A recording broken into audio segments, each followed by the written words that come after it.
One of the last things you want to hear in this cold weather, especially right before Christmas, is about a house fire. Flames did spark at a home at Pecos and West 103rd Avenue in Northglenn this morning, and the dangerously cold temperatures certainly made it harder for the crews that had to fight that blaze. Luckily, the family of 5 did evacuate safely with their pets.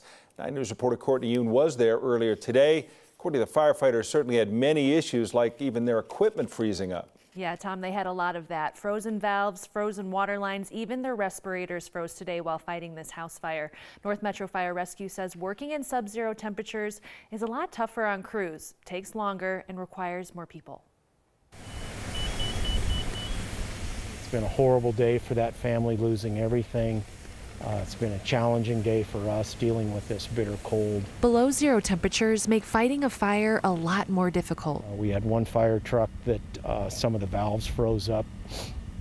By the time they got on scene, hose lines freeze up. Captain Ross Riley with North Metro Fire Rescue says it's tough working in these conditions. The mask that we wear when we go into fires, those respirators were freezing up. He says firefighters were inside the home when the floors started to collapse. Crews got out safely but had to continue the fight from outside with the ladder truck spraying water from above. If we hadn't had all of those challenges, that we possibly could have saved more of the house. Unfortunately, with the floors falling in, the fire was able to just burn through the roof. He says typically they need around 18 to 20 people to fight a fire. Today, they needed closer to 30. That's because crews need to be rotated more frequently to warm up. We have safety people that are just watching the crews to make sure that nobody was getting frostbite, any exposed skin. They just continuously circle the building, checking in with the crews, making sure they're okay. And he says 911 callers described hearing an explosion in the garage, but there's no word yet on what caused this fire. Riley's hopeful the community will come together to help this family who lost their home get back on their feet. Any time of the year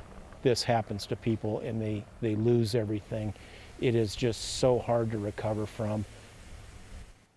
The Red Cross will be assisting the family impacted by this fire. Around this time of year, Captain Riley says they usually get a couple fires caused by space heaters or candles, so be sure to be safe around those. He suggests putting a dinner plate underneath candles that you're burning and to make sure you're using the right size extension cord for space heaters. Yeah, tough to see the work they had to do today. Thanks, Courtney.